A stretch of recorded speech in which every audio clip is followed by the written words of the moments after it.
தடைபடாது எனக்காக யாவையும் செய்யும் தேவனே.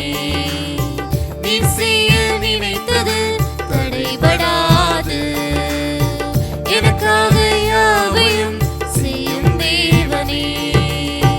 உம் வேலைக்காக காத்திருக்க பொறுமையை எனக்கு தந்தருளும்.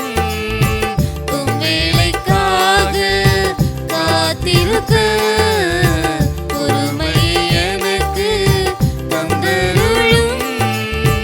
நீ செய்ய நினைத்தது தடைபடாது எனக்காக யாவையும் செய்யும் தேவனே.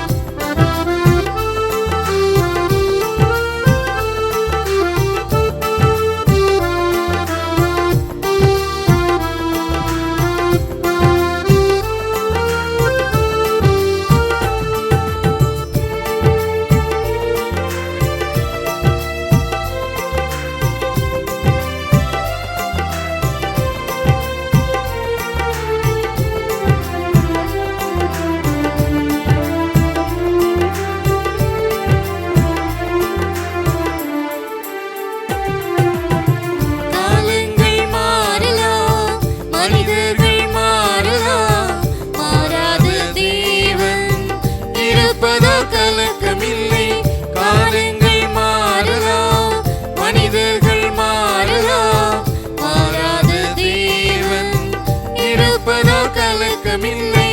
என்னோடு நீ சொன்ன வார்த்தை எனக்காக நிறைவேற்றுவே. என்னோடு நீ சொன்ன வார்த்தை எனக்காக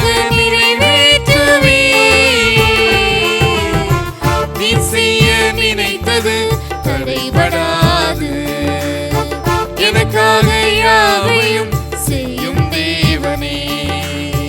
நீ செய்ய நினைத்தது தடைபடாது எனக்காக யாவையும் செய்யும் தேவனே.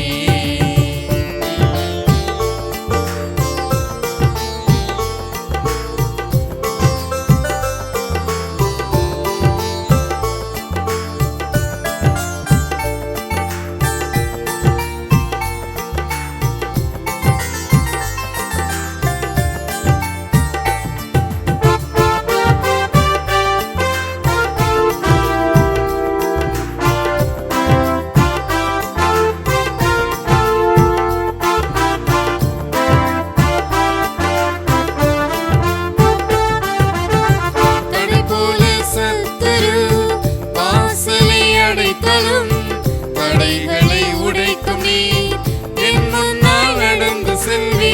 தடை போல சத்துரு வாசலை அடைத்தலும் தடைகளை உடைக்கும் நீ என் முன்னால் நடந்து செல்வி. எனக்காக ஆயத்தம் பண்ணினதை என் கண்ணால் காண செய்வி. எனக்காக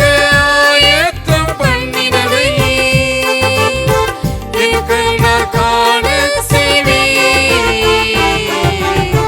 நீ செய்ய நினைத்தது தடைபடாது எனக்காக யாவையும் செய்யும் தேவனே. நீ செய்ய நினைத்தது தடைபடாது எனக்காக யாவையும் செய்யும் தேவனே. உன் வேலைக்காக காத்திருக்க பொறுமையை எனக்கு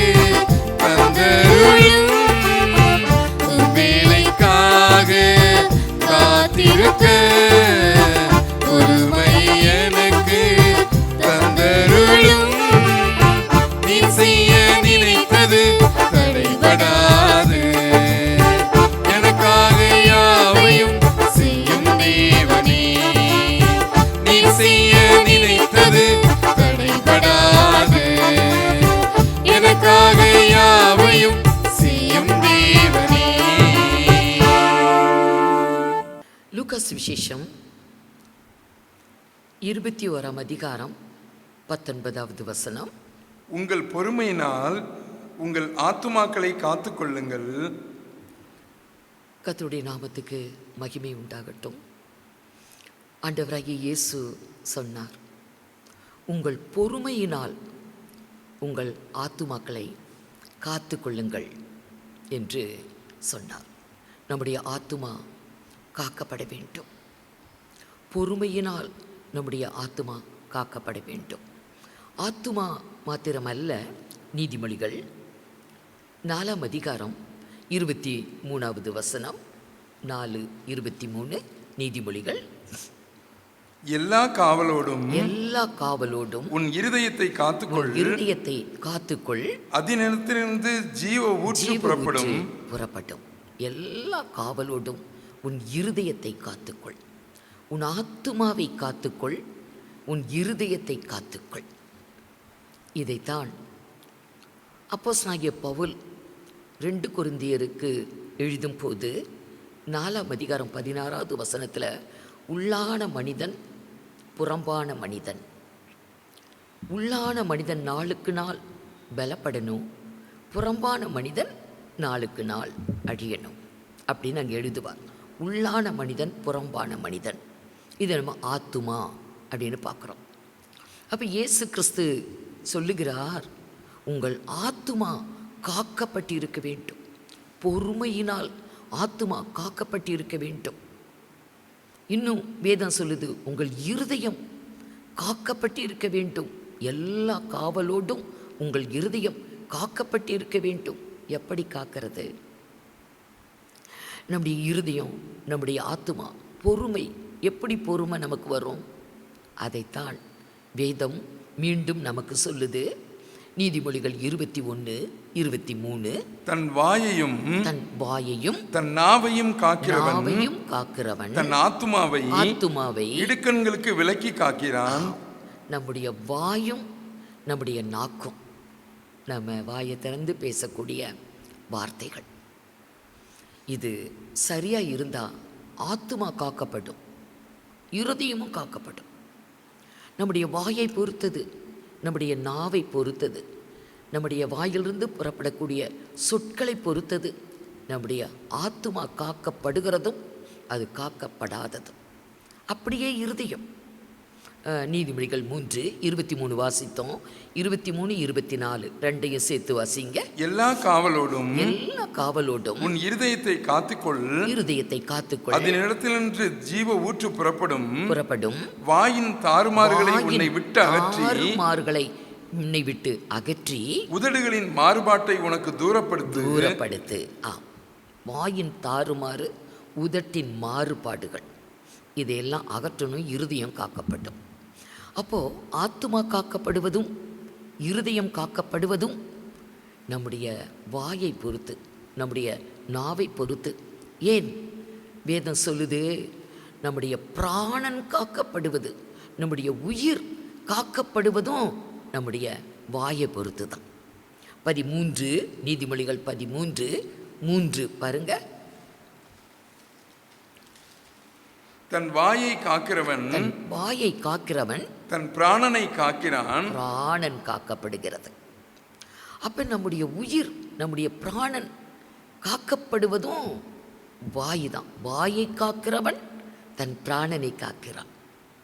அப்போ இன்னைக்கு ஆத்துமா காக்கப்படுவது, நம்முடைய இருதயம் காக்கப்படுவது, நம்முடைய உயிர் பிராணன் காக்கப்படுவது எல்லாமே நம்முடைய வாயை பொறுத்தது. அப்படி என்றால் இன்றைக்கு நம்முடைய இவ்வளோ பெரிய சரீரத்தில் இந்த ஒரு சிறு அவயவம் எவ்வளோ முக்கியமானது. இந்த நாவு என்பது எத்தனை ஒரு வல்லமையானது. அதை பொறுத்தது தான் மனிதனுடைய வாழ்வு. கெட்டு போகிறதும் நல்லா இருக்கிறதும், ஏன் ஜீவனுக்குள்ளே போகிறதும் மரணத்துக்குள்ளே பாதாளத்துக்குள்ளே போகிறதுமே இந்த நாவின் அதிகாரத்தில் இருக்கிறது என்று வேதத்தில் எழுதப்பட்டிருக்கிறது. நாவு அத்தனை முக்கியம். எப்படி என்றால், யாக்கோபு தன்னுடைய நிருபத்தில் எழுதுவார், பாருங்கள், குதிரைகளை நமக்கு கீழ்ப்படிய பண்ணும் பொருட்டு அதன் வாயில கடிவாளம் போடப்பட்டிருக்கும். அதன் முழு சரீரத்தையும் கடிவாளத்தினால திருப்ப முடியும் என்று எழுதுகிறார். 3 பாருங்கள், குதிரைகள் நமக்கு கீழ்ப்படியும்படிக்கு அவைகளின் வாய்களில் கடிவாளம் போட்டு அவைகளுடைய முழு சரீரத்தையும் திருப்பி நடத்துகிறோம். அது ஒரு பெரிய மிருகம். அதனுடைய சரீரத்தை திருப்புவதற்கு ஒரு சின்ன கடிவாளம், அதில் வாயில் மாட்டியிருக்கிற கடிவாளம் போதுமா? அப்படியே அடுத்த வசனத்தை பாருங்க. ஒரு பெரிய கப்பல் இன்றைக்கு கடலுக்குள்ள அது பிரயாணமாய் போகும்போது பலத்த காற்றடிக்கலாம், சூறாவளி வரலாம், புயல் வீசலாம், சுனாமியே நேரிடலாம். எதுவாக இருந்தாலும் அதை நடத்துகிறவன் நினைத்த இடத்துக்கு போகிறதுக்கு ஒரு சிறு சுக்கானால் கப்பலை திருப்ப முடியும். 4வது வசனம், கப்பல்களையும் பாருங்கள், அவைகள் மகா பெரியவைகளாய் இருந்தாலும் கடும் காற்றுகளால் அடிபட்டாலும் அவைகளை நடத்துகிறவன் போகும்படிக்கு யோசிக்கும் இடம் எதுவோ அவ்விடத்திற்கு நேராக மிகவும் சிறிதான சுக்கானாலே திருப்பப்படும். ஒரு குதிரைக்கு எப்படி கடிவாளமோ, ஒரு கப்பலுக்கு எப்படி ஒரு சுக்கானோ, இவைகள்லாம் சின்னது. அது போல தான் நம்முடைய இந்த ஆவிக்கும் ஆத்துமாவுக்கும் சரீரத்திற்கும், அதாவது உள்ளான மனிதனுக்கும் புறம்பான மனிதனுக்கும் இந்த நாவு இதை பொறுத்தது. இது திருப்பினா எந்த பக்கம் திருப்ப முடியுமோ அந்த பக்கம் திருப்ப முடியும். ஆகவே இதை குறித்து யாக்கோபு தொடர்ந்து எழுதுகிறார். ஒரு பெரிய காடு தீப்பிடிச்சு எரியுது, அதுக்கு ஒரு சின்ன நெருப்பு இருந்தால் போதும். அப்படித்தான் நாவும் ஒரு நெருப்பு. அது அநீதி நிறைந்த ஒரு உலகம். அது ஒரு மனிதனுடைய ஆயுள் சக்கரத்தையே தீக்கொளுத்தி விட்டுரும் அப்படின்னு அடுத்த வசனத்தில் எழுதுவார். அப்படிப்பட்டது இந்த நாவை குறித்து யாக்கோபு இத்தனை வர்ணனை. அது ஒரு நெருப்பு தீ. சின்ன நாவு தான் ஒரு மனுஷனுடைய ஆயுள் சக்கரத்தையே தீக்குளுத்தி விட்டுரும், கொன்னே போடும், அழிச்சு போடும். அவ்வளோ பவர் நாவுக்கு இருக்குது. அது ஒரு நெருப்பு, அது ஒரு அநீதி நிறைந்த ஒரு உலகம் என்று சொல்லுகிறார். ஆகவே இதை அடக்கணும்.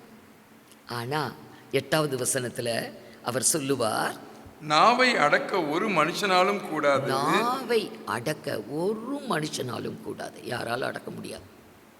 அப்படி என்றால் ஆத்துமா எப்படி காக்கப்படும்?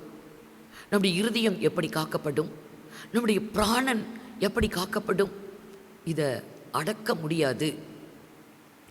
நாவை அடக்க முடியாது, ஒரு மனுஷனாலும் அதை அடக்க முடியாது என்று சொல்றாரே. அப்ப எதுக்கு அடங்கும்? நாவு எதற்குத்தான் அடங்கும்? ஏசாயா எழுதுவார். 6ஆம் அதிகாரம் 5வது வசனம். ஏசாயா 6ஆம் அதிகாரம் 5வது வசனம். அப்பொழுது நான் ஐயோ அதமானேன், அசுத்த உதடுகளுள்ள மனுஷன்,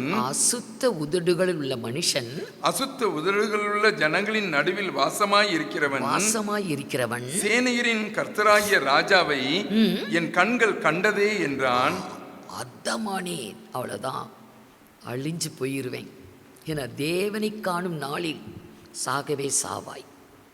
தேவனை யாரும் பார்த்து உயிரோடு இருக்க முடியாது, செத்துருவாங்க.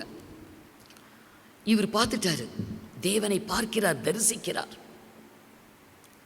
அவர் உயரமும் உன்னதமான ஒரு சிங்காசனத்திலே அவர் வீற்றிருக்கிறதை இவர் பார்க்கிறார். அவருடைய வஸ்திர தொங்கலாலே தேவாலயம் நிறைந்திருக்கிறதை பார்க்கிறார். இதை பார்த்து ஐயோ அதமானே, நான் அசுத்த உதடுள்ள மனுஷன், அசுத்த உதடுள்ள மனிதர்கள் மத்தியிலே நான் வாழ்ந்து கொண்டிருக்கிறவன் அப்படின்னு சொல்லுவான். அப்படி சொன்ன உடனேயே அங்கே தேவன் சேராபீன்கள் அவரை அங்கே தொழுது கொண்டிருக்கிறாங்க. அந்த சேராபீன்களிலே ஒருவன் வந்து ஒரு குறட்டால் பலிபீடத்து அக்கினியை எடுத்து நாவை சுடுகிறான். ஏசாயா 6ஆம் அதிகாரம் 6வது வசனத்தில் சேராபீன்களில் ஒருவன் பலிபீடத்தில் இருக்கிற அக்கினி தழலை குறட்டால் எடுத்து ஏசாயாவின் உதடை தொட்டு, இதோ உன் உதட்டின் அக்கிரமம் நிவிர்த்தி ஆயிற்று, நீ முற்றிலும் சுத்தமானாய் என்று சொல்லுகிறதை பார்க்கலாம். அப்படி என்றால் நாவை மனிதன் அடக்குவதற்கு நெருப்பால தான் முடியும். பலிபீடத்து அக்கினி, பலிபீடத்து நெருப்பு என்று சொன்னால் பரிசுத்த ஆவி. ஆவியானவர் அக்கினிமயமானவர், நெருப்பானவர். கர்த்தருடைய ஆவியினால் தான் முடியும். ஆகவே தான் அவருடைய ஆவியை பெறாதவன் அவருடையவன் அல்ல. கிறிஸ்துவின் ஆவி நமக்குள் இருந்தால்தான் நம்ம கிறிஸ்தவங்க. பரிசுத்த ஆவியினாலே வழிநடத்தப்படுகிறவர்களே பிதாவுக்கு புத்திரனாய் இருப்பாங்க என்று வேதத்தில் எழுதப்பட்டு இருக்கிறது. கர்த்தருடைய ஆவியானவர் தான் நமக்குள் இருக்கும் பொழுது நம்முடைய வாயை, நாவை அவர் சரிப்படுத்துவார். இல்லாமல் நமக்கு வாயை, நாவை அடக்க ஒருத்தராலும் முடியாது. நாம் இன்றைக்கி பேசுகிறோம், இஷ்டத்துக்கு பேசுகிறோம். ஆனால் பேசக்கூடிய ஒரு கிருபை என்பது ஆண்டவருடைய சிருஷ்டிப்பில் மனிதனுக்கு மாத்திரமே. வேதத்தில் பார்க்கலாம், வானங்கள் தேவனுடைய மகிமையை வெளிப்படுத்துகிறது, ஆகாய விரிவு அவருடைய அறிவை தெரிவிக்கிறது, பகலுக்கு பகல் வார்த்தையை பொழிகிறது என்று 19ஆம் சங்கீதம் முதலிருந்து பார்த்தா எழுதப்பட்டிருக்கும். வானம் தேவனுடைய மகிமையை வெளிப்படுத்துகிறது. அதுக்கு பேச்சும் இல்லை, வார்த்தையும் இல்லை, சத்தமும் இல்லை. ஆகாய விரிவு அவருடைய அறிவை தெரிவிக்கிறது. அதுக்கு பேச்சும் இல்லை, வார்த்தையும் இல்லை, சத்தமும் இல்லை. அப்படியே பகலுக்கு, இரவுக்கு அவங்களுக்கெல்லாம் பேச்சும் இல்லை, வார்த்தையும் இல்லை, சத்தமும் இல்லை. வாசிங்க. வானங்கள் தேவனுடைய மகிமையை வெளிப்படுத்துகிறது. ஆகாய விரிவு அவருடைய கரங்களின் கிரியையை அறிவிக்கிறது. கரங்களின் கிரியையை வெளிப்படுத்துகிறது. பகலுக்கு பகல் வார்த்தைகளை பொழிகிறது. இரவுக்கு இரவு அறிவை தெரிவிக்கிறது. அவைகளுக்கு பேச்சும் இல்லை, வார்த்தையும் இல்லை, அவைகளின் சத்தம் கேட்கப்படுவதும் இல்லை. இவைகளுக்கெல்லாம் தேவன் சிருஷ்டித்த சிருஷ்டிப்புகள். வானம், ஆகாய விரிவு, பகல், இரவு, இவைகளுக்கெல்லாம் பேச்சும் இல்லை, வார்த்தையும் இல்லை, சத்தமும் இல்லை. ஆனால் அவைகள் பேசி கொண்டிருக்கிறது, தேவனை மகிமைப்படுத்தி கொண்டிருக்கிறது, அவருடைய கரத்தின் கிரிகளை அறிவித்து கொண்டிருக்கிறது, அறிவை தெரிவித்து கொண்டிருக்கிறது. அவர் படைத்த மிருகங்கள், பறவைகள், அவைகளுக்கெல்லாம் வார்த்தை இல்லை, அவைகளுக்கு சத்தம் மாத்திரம் இருக்குது, பேச்சும் இல்லை, சத்தம் மாத்திரமே.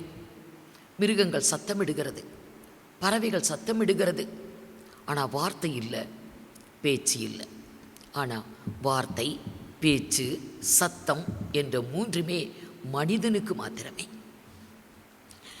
இதை வைத்து மனிதன் உலகத்தில் என்னெல்லாம் பேசுகிறான். வாய் என்னுடையது, எனக்கு இஷ்டமானதை நான் பேசுவேன் என்று இன்றைக்கு மனிதர்கள் தங்களை தாங்களே மோசப்படுத்தி கொள்ளத்தக்கதாக, தங்களை தாங்களே கெடுத்து கொள்ளத்தக்கதாக எதையோ பேசுகிறாங்க. ஏன்னா 1 கொரிந்தியர் 15ஆம் அதிகாரம் 33வது வசனத்தில் அங்கே சொல்லப்பட்டிருக்கும் ஆகாத சம்பாஷணைகள். வாசிங்க. மோசம் போகாதிருங்கள், ஆகாத சம்பாஷணைகள் நல்லொழுக்கங்களை கெடுக்கும். ஆமாம், ஆகாத சம்பாஷணை. உட்காந்து நம்ம அடுத்தவங்களை பற்றி, மற்றவங்களை பற்றி எதையோ நமக்கு அது தேவையே இல்லை, அவசியமே இல்லை. ஆகாத சம்பாஷணைகள்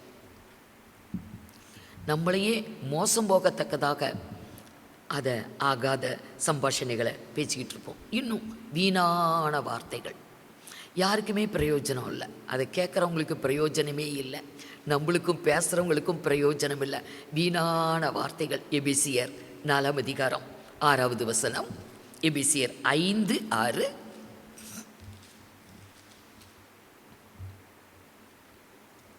இப்படிப்பட்டவைகளின் நிமித்தமாக கீழ்ப்படியாமையின் பிள்ளைகள் மேல் தேவ கோபாக்கினை வருவதால் ஒருவனும் உங்களை வீண் வார்த்தைகளினாலே மோசம் போக்காதபடிக்கு வார்த்தைகளும் மோசம் போக்கக்கூடியது.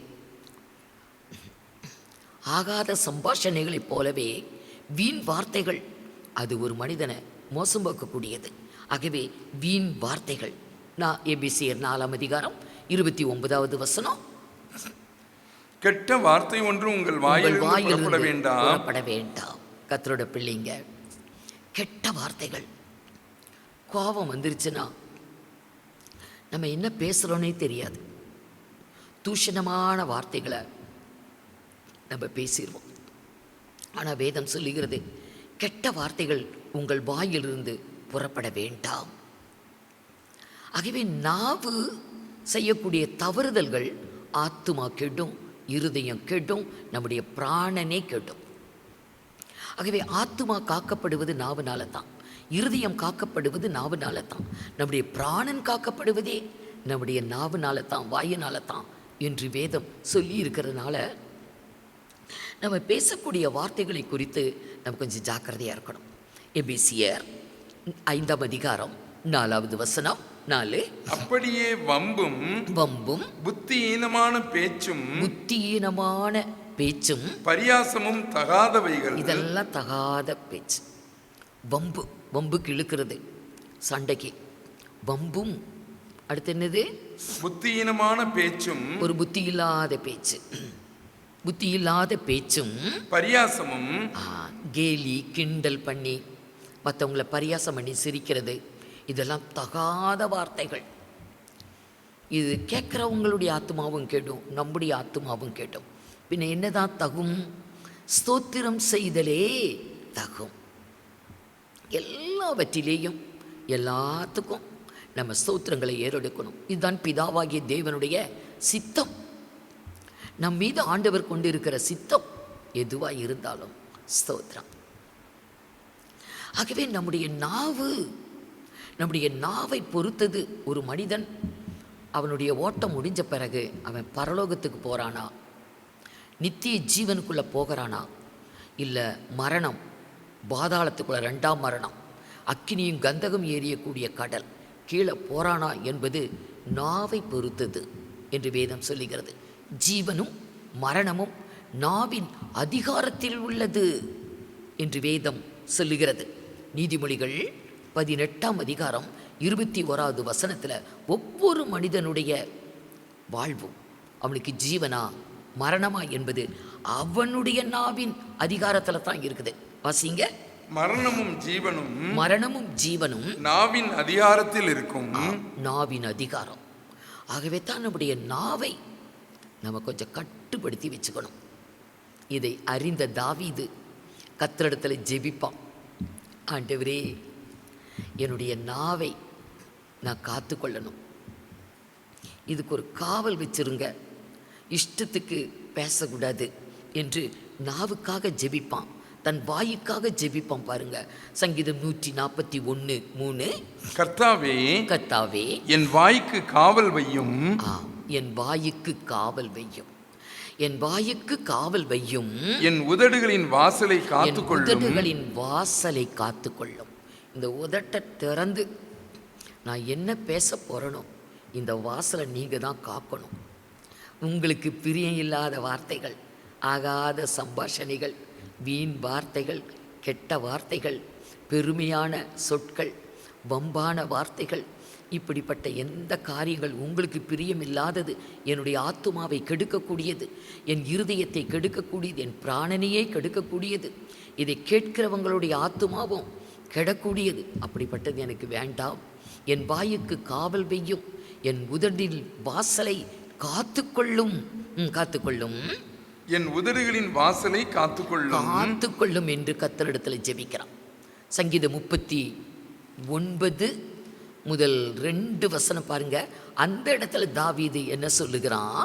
39 முதல் 2 வசனம். என் நாவினால் பாவம் செய்யாதபடிக்கு என்னுடைய வாயை திறந்து என்னுடைய நாவினாலே நான் பாவம் செய்யாதபடிக்கு நான் என் வழிகளை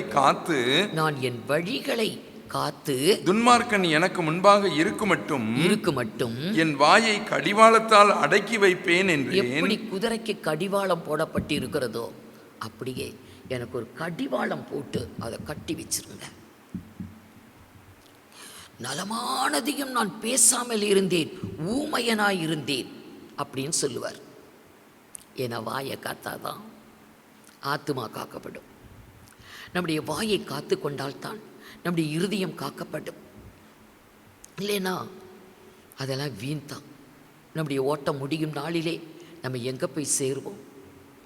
அதையெல்லாம் நம்ம சிந்தித்து தான் இந்த ஒரே ஒரு வாழ்வை நம்ம வாழ வேண்டி இருக்கிறது. யோபு பக்தனை பார்க்கலாம். யோபு பக்தன் சொல்லுவான், என்னை கவனித்து பாருங்க, நீங்கள் எல்லாரும் என்னை கவனித்து பாருங்கள், என்னை நீங்கள் கவனித்து பார்த்தால் பிரமிப்படைந்து விடுவீர்கள், உங்கள் கையினால் உங்கள் வாயை மூடிக்கிருவீங்க அப்படின்னு சொல்லுவான்.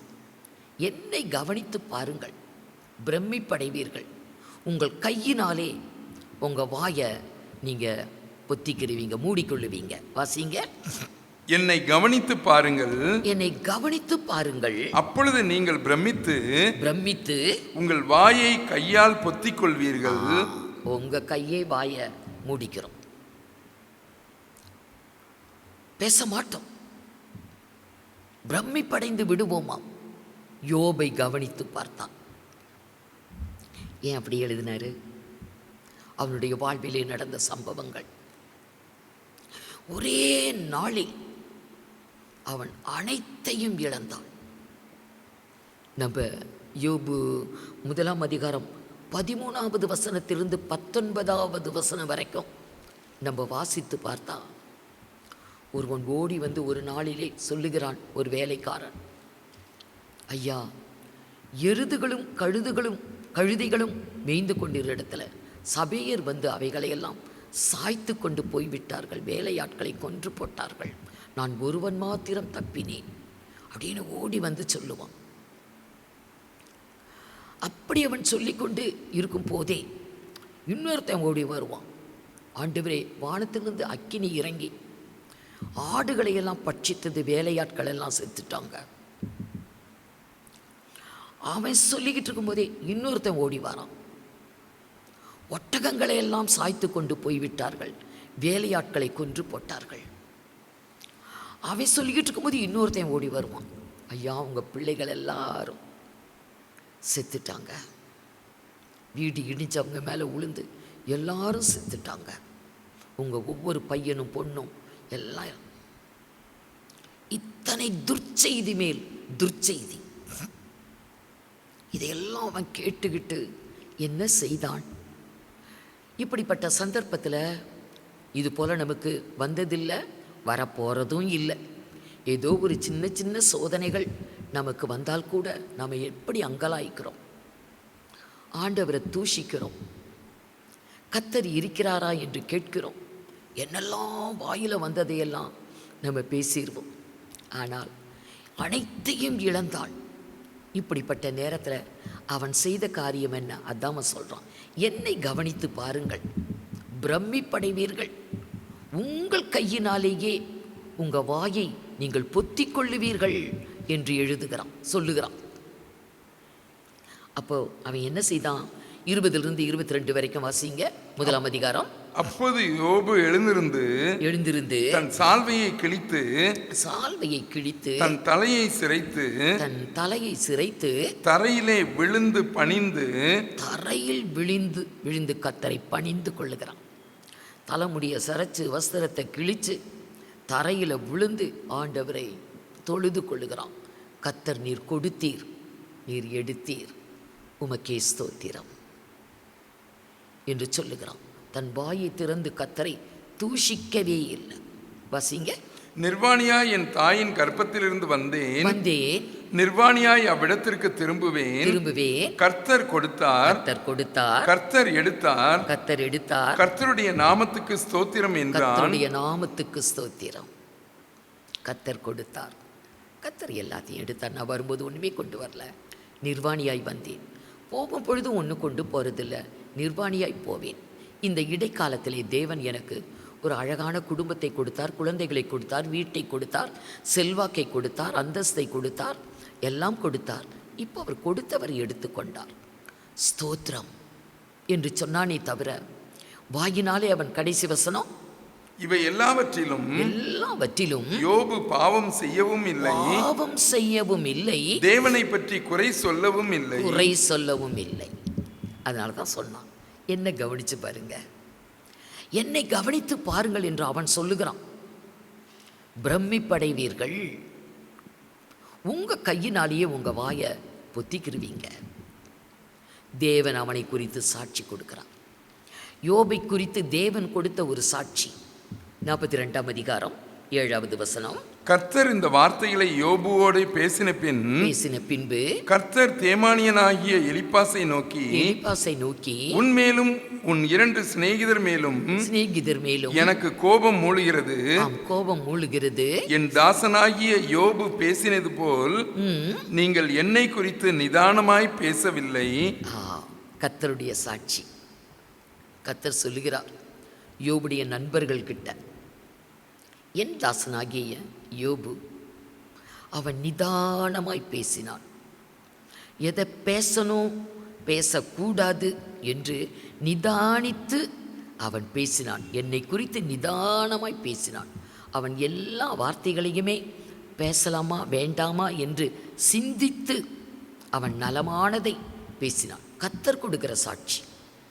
என் தாசனாகிய யோபு நிதானமாய் பேசினான் என்று கர்த்தரே சாட்சி கொடுத்தார். அவனை குறித்து வேதமும் சாட்சி கொடுக்கிறது.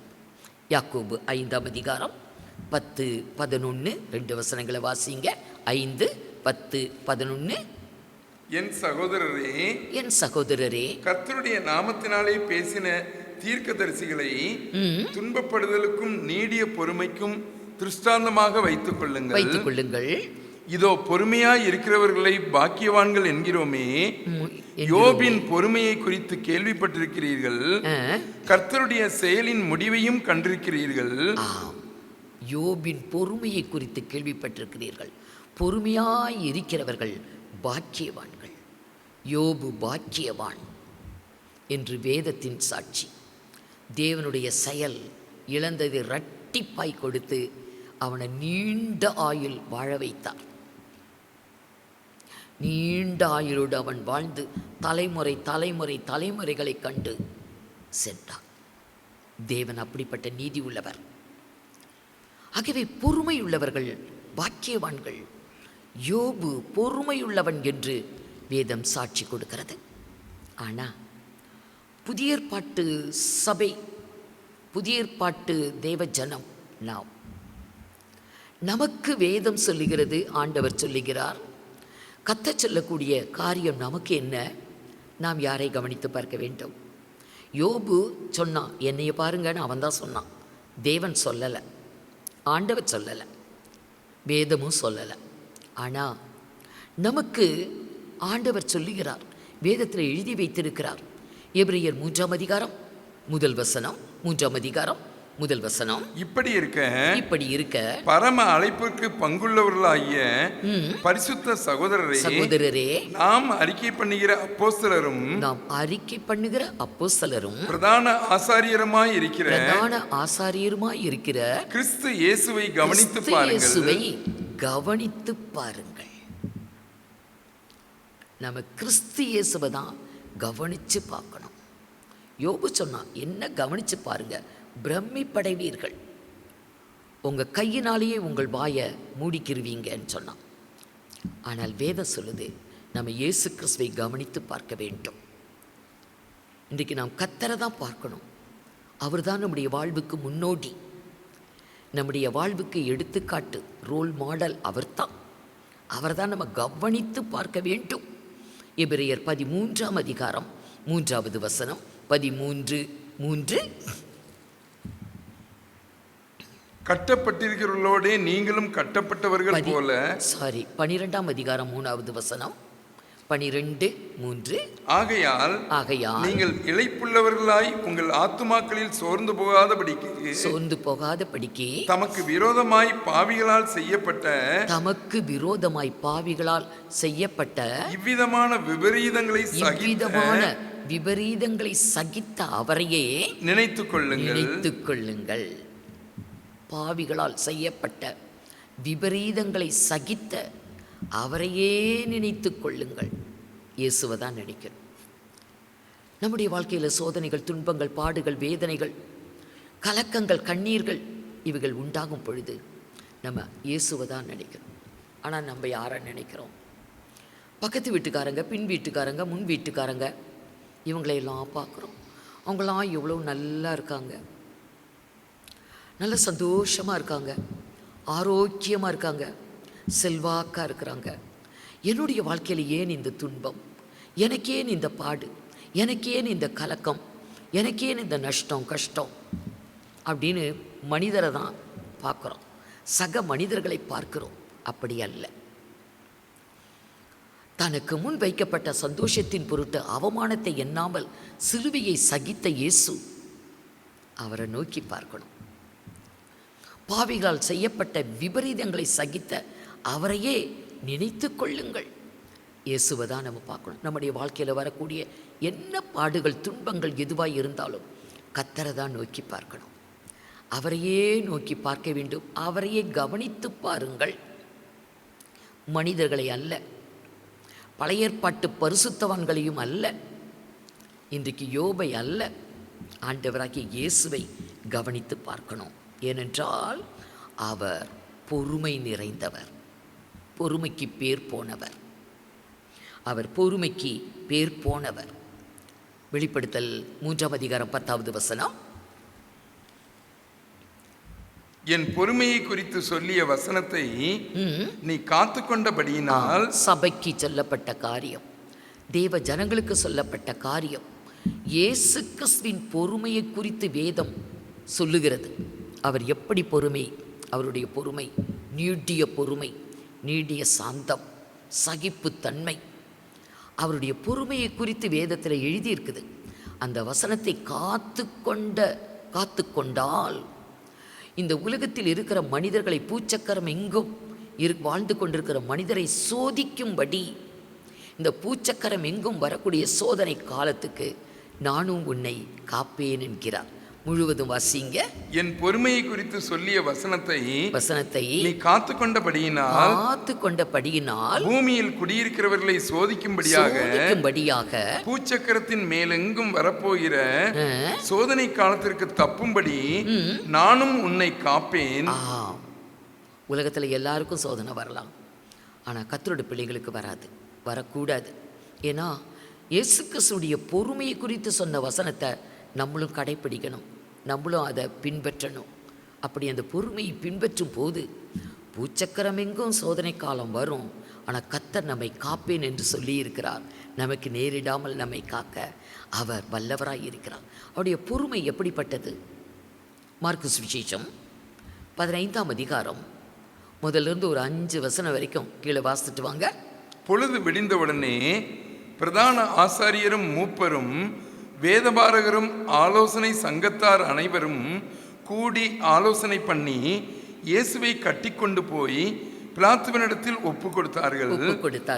பிலாத்து அவரை நோக்கி, நீ யூதருடைய ராஜாவா என்று கேட்டான். அதற்கு அவர், நீர் சொல்லுகிறபடிதான் என்றார். பிரதான ஆசாரியர்கள் அவர் மேல் அநேகம் குற்றங்களை சாட்டினார்கள். குற்றங்களை இயேசு கிறிஸ்துவின் மீது சாட்டினார்கள். அவரோ மாறுத்தரம் ஒன்றும் சொல்லவில்லை, பதிலும் அவர் சொல்லவில்லை. அப்பொழுது பிலாத்து மறுபடியும் அவரை நோக்கி, இதோ இவர்கள் உன்மேல் எத்தனையோ குற்றங்களை சாட்டுகிறார்களே, அதற்கு நீ குற்றச்சாட்டு, எவ்வளவோ குற்றச்சாட்டு. ஆண்டவராகிய இயேசு கிறிஸ்து மீது அநேக குற்றச்சாட்டுகளை கூறினார்கள். இவரோ பதிலே பேசல, ஒரு பதிலும் மாறுதரம் ஒன்றும் சொல்லவில்லை. பிலாத்து ஆச்சரியப்படுகிறான். 5வது வசனம். இயேசுவோ அப்பொழுதும் உத்தரவு ஒன்றும் சொல்லவில்லை. அதனால் பிலாத்து ஆச்சரியப்படுகிறான். ஒரு பதிலுமே பேசலையே. இத்தனை பொறுமையா, இத்தனை நீடிய சாந்தமா, எத்தனை சகிப்புத்தன்மை. நம்மளையெல்லாம் ஒருத்தர் ஒன்று சொல்லிடவே கூடாது. ஒன்று சொன்னால் நம்ம அவங்கள 10 சொல்லிடுவோம். பதிலுக்கு பதில் நம்ம செய்திருவோம். சகித்து பொறுத்து போகக்கூடிய தன்மை என்பது கர்த்தரோட பிள்ளைங்களுக்கு இல்லை. ஆகவே கர்த்தரை தான் கவனித்து பார்க்க வேண்டும். அவருடைய பொறுமையை குறித்து சொல்லிய வசனத்தை நம்ம கை கொள்ள வேண்டும். அப்போ உலகத்துக்கே சோதனை காலம் வரலாம். ஆனால் கர்த்தர் நம்மை காக்கிறவர். நமக்கு அது நேரிடுவது இல்லை. அவருடைய பொறுமை அத்தனை பொறுமை. எசாயா 50ஆம் அதிகாரம் 5-7 வரைக்கும் வாசிங்க. கர்த்தராகிய ஆண்டவர் என் செவியை திறந்தார். நான் எதிர்க்கவும் இல்லை, நான் பின்வாங்கவும் இல்லை. அடிக்கிறவர்களுக்கு என் முதுகையும். அடிக்கிறாங்க. இயேசு கிறிஸ்துவை சிலுவையிலே அறையப்படுவதற்கு முன்பு அவரை சாட்டவாறுனால, கோலினால அடிக்கிறாங்க. அடிக்கிறவர்களுக்கு முதுகை காண்பித்து கொடுத்தார். ஏன்னா ஒரு கன்னத்தில் அறைந்தா மறு கன்னத்தை காட்டிக்கொடு என்று போதித்தவர். அடிக்கிறவர்களுக்கு முதுகை கொடுத்தார். தாடை மயிரை பிடுங்குகிறவர்களுக்கு என் தாடைகளையும் ஒப்புக் கொடுத்தேன். ஒரு முடியையும் பிடுங்கி எடுக்கிறாங்க. தாடையை கொடுத்தார், நீட்டி கொடுத்தார். முதுகில் அடிக்கிறாங்க, முதுகை கொடுக்கிறார். தாடை மயிரை பிடுங்கி எடுக்கிறாங்க, தாடையை கொடுத்தார். அவமானத்திற்கும் உமிழ்நீருக்கும் என் முகத்தை மறைக்கவில்லை. அவமானத்துக்கும் உமிழ்நீருக்கும் காரி உமிழ்றாங்க. முகத்தை மறைத்து கொள்ளவில்லை. அவருடைய முகத்தை கட்பாறையை போல மாற்றினாராம். வாசிங்க. கர்த்தராகிய ஆண்டவர் எனக்கு துணை செய்கிறார். ஆகையால் நான் வெட்கப்படேன். நான் வெட்கப்பட்டு போவதில்லை என்று அறிந்திருக்கிறேன். கர்த்தர் பிதா கூட இருக்கிறார். நாம் வெட்கப்பட்டு போவதில்லை என்பதை அறிந்திருந்தபடியினால் அவர் தன்னையே ஒப்பு கொடுத்தார். நமக்காக, பாவிகளாகிய நமக்காக அவர் ஒரு கிருபாதார பலியாக தன்னையே அர்ப்பணித்தார். வாயே பேசல. எசாயா 53:7 அவர் நெருக்கப்பட்டும் ஒடுக்கப்பட்டும் இருந்தார், ஒடுக்கப்பட்டு இருந்தார். ஆனாலும் தம்முடைய வாயை அவர் திறக்கவில்லை. திறக்கவே இல்லை. அவர் வாயை திறக்கவில்லை. அடிக்கப்படும்படி கொண்டு போகிறப்படுகிற ஒரு ஆட்டுக்குட்டியை போலவும் தன்னை மயிர் கத்திரிக்கிறவனுக்கு முன்பாக சத்தமிடாதிருக்கிற ஆட்டை போலவும் அவர் தம்முடைய வாயை திறக்கவே இல்லை. அருமையானவர்களே, நம்முடைய நாவை பொறுத்தது நம்முடைய ஆத்துமா காக்கப்படுவது. நம்முடைய வாயை பொறுத்தது தான் நம்முடைய இருதயம் காக்கப்படுவது. ஏன், நம்முடைய பிராணனே. ஆகவே ஒரு மனிதனுக்கு ஜீவன் என்பதும் மரணம் என்பதும் அவன் நாவில் இருக்கிற அதிகாரம். நம்முடைய நாவு பாதுகாக்கப்பட வேண்டும். ஆகவே யோபு, என்னை கவனித்து பாருங்கள், நீங்கள் பிரமிப்படைவீர்கள் அப்படின்னு தன்னுடைய பொறுமையை குறித்து, சகிப்பு தன்மையை குறித்து அவன் எழுதியிருந்தாலும் ஒரு சந்தர்ப்பத்தில் அவன் சொல்லுவான், பொறுமைசாலி தான், அவன் பாக்கியவான் தான். ஆகிலும் ஒன்று சொல்லுவான் பாருங்க. யோபு புஸ்தகம் 30ஆம் அதிகாரம் முதல் வசனத்தில், இப்பொழுதோ என்னிலும் இளவயதானவர்கள் என்னை பரியாசம் பண்ணுகிறார்கள். இவர்களுடைய பிதாக்களை நான் என் மந்தையை காக்கும் நாய்களோட வைக்கவும் கூட வெட்கப்பட்டிருப்பேன். அவர் சாந்தமுள்ளவர் தான், பொறுமையுள்ளவர் தான். ஆனால் அந்த பழைய ஏற்பாட்டு பொறுமைக்கும் புதிய ஏற்பாட்டு பொறுமைக்கும் ரொம்ப வேறுபாடு. யோபு பொறுமையானவன் தான். இப்போ அவன் எல்லாவற்றையும் இழந்து ஒன்றும் இல்லாமல் அவன் இருக்கிறான். வாலிபர்கள் அவனை பார்த்து பரியாசம் பண்ணுறாங்க. முந்தி அவனை பார்த்தா எல்லாம் வாய் மூடிட்டு அப்படி போவாங்க. ஆனால் இன்றைக்கு யோபின் நிலைமை மிக பரிதாபம். ஆகவே அவனை பார்த்து கேலியா, கிண்டலா, பரியாசம் பண்ணிட்டு இருக்காங்க. அப்போ இவன் சொல்லுவான் ஒரு வார்த்தை, அதை சகித்து கொள்ள முடியாமல் பொறுமையை இழந்து யோபு சொன்ன வார்த்தை, இவனுங்களுடைய தகப்பனை என்னுடைய வீட்டு நாயை காட்டிலும் நான் கேவலமாக நினைக்கிறேன். என் வீட்டுக்கு காவலாக வைக்கிறதுக்கு அதை கேவலமாக நான் நினச்சிருப்பேன். வாசிங்க அதை இன்னொரு தரம். இப்பொழுதோ என்னிடம் இள வயதானவர்கள் என்னை பரியாசம் பண்ணுகிறார்கள். இவர்களுடைய பிதாக்களை நான் என் மந்தையை காக்கும் நாய்களோடு கூட வைக்கவும் வெட்கப்பட்டிருப்பேன். இந்த பிள்ளைகளுடைய இவனுங்களுக்கு தகப்பன என் நாய்களோட வைக்க, மந்தையை காக்கக்கூடிய நாய்களை விட கேவலமா நான் நினச்சிருப்பேன். ஆனால் இன்றைக்கு இவனுங்க என்னைய பரியாசம் பண்ணுறாங்க. இதுதான் பழைய ஏற்பாட்டில் இருக்கிற பொறுமை, சாந்தம். இயேசு கிறிஸ்துவின் பொறுமை அப்படிப்பட்டதல்ல. அவரை குறித்து இப்போ நம்ம 53ஆம் அதிகாரம் ஏசாயா 7வது வசனத்தில் பார்த்தோம். தன் வாயை அவர் திறக்கவில்லை, அடிக்கப்படுவதற்கு கொண்டு போகிற ஆட்டை போல தன் வாயை திறவாதிருந்தார். ஆம் அருமையானவர்களே, இன்றைக்கி நாம் இந்த உலகத்தில் கண்டும் காணாமல் எதையுமே கண்டுக்கக்கூடாது. ஊமையர்களாக குருடர்களாகத்தான் நம்ம வாழணும். அதுதான் தாவீது சொன்னான், நான் நலமானதையும் பேசலை. நம்முடைய வாழ்க்கையில் கூட நலமான காரியங்களை சொல்லி அதனால் இவ்வளோ பிரச்சனைகளை சம்பாதிச்சிருக்கிறோம். நல்லதை சொல்லி நல்ல காரியம்தான் சொன்னேன், ஆனால் என் வாழ்க்கையில் இப்படி ஒரு பிரச்சனையா, சோதனையா, துன்பமா என்று நம்ம அவமானத்தை பெற்ற சந்தர்ப்பங்கள் நமக்கு கூட இருக்குது. ஆகவே நம்முடைய ஆத்துமா காக்கப்பட வேண்டும், நம்முடைய இருதயம் காக்கப்பட வேண்டும், நம்முடைய பிராணன் காக்கப்பட வேண்டும். அதற்கு நாவு தான் ரொம்ப முக்கியம். ஆகவே ஜீவனும் மரணமும் நாவின் அதிகாரத்தில். நம்முடைய வாழ்வு முடியும் நாளில் நம்மளை ஏதாகிலும் ஒன்று சந்திக்க போகுது. ஒன்று நம்முடைய வாழ்வின் கடைசி நாள், அல்லது ஆண்டவருடைய வருகை. நம்முடைய முடிவோ அவருடைய வருகையோ ஏதாகிலும் ஒன்று சீக்கிரத்தில் சம்பவிக்க போகிறது. கர்த்தருடைய வருகை இருந்தாலும் நம்ம தப்பிச்சு அவரோட போகணும். நமக்கே ஒரு முடிவு வந்தாலும் நம்ம ஜீவனுக்குள்ளே பிரவேசிக்கணும். அது நம்முடைய நாவை பொறுத்தது என்று வேதம் எழுதி வைத்திருக்கிறது. ஆகவே ஜீவன் நித்திய ஜீவன், மரணம் என்பது நரகம். ஜீவனும் மரணமும் நாவின் அதிகாரத்தில். ஆகவே நம்முடைய நாவை குறித்து நம்ம ஜாக்கிரதையாக இருக்கணும். இந்த நாவை தேவன் கொடுத்தார், வாயை கொடுத்தார், அவரை துதிக்க, அவரை தொழுது கொள்ள, அவரை ஆராதிக்க, அவரை மகிமைப்படுத்த, நலமான காரியங்களை பேச. நம்ம பேசக்கூடிய வார்த்தைகள் பிறருக்கு அது பிரயோஜனமாக, அது நல்லதாக இருக்கணும். அப்போ அவர்களுக்கும் அவங்களுடைய ஆத்துமாவும் வாழும், நம்முடைய ஆத்துமாவும் வாழும். ஆகவே வார்த்தைகள், ஆகவே நம்முடைய வார்த்தைகள் ரொம்ப கவனமாக இருக்கணும். நம்ம நித்தியத்துக்கு போய் சேரணும், அவரோடு கூட மேன்மையான இளைப்பாறுதலை பெற வேண்டும். தேவனாகிய கர்த்தர் உங்கள் அனைவரையும் ஆசீர்வதிப்பாராக. கண்களை மூடி நாம் ஜெபிப்போம். ஜெபம் செய்வோம். எங்களை நேசிக்கிற நல்ல ஆண்டவரே, இந்த நாளுக்காக உமக்கு நன்றி செலுத்துகிறோம் அப்பா.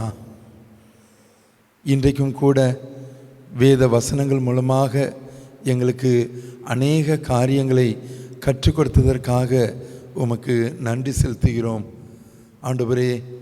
நாவை குறித்து நாங்கள் பார்த்தோம் கர்த்தாவே.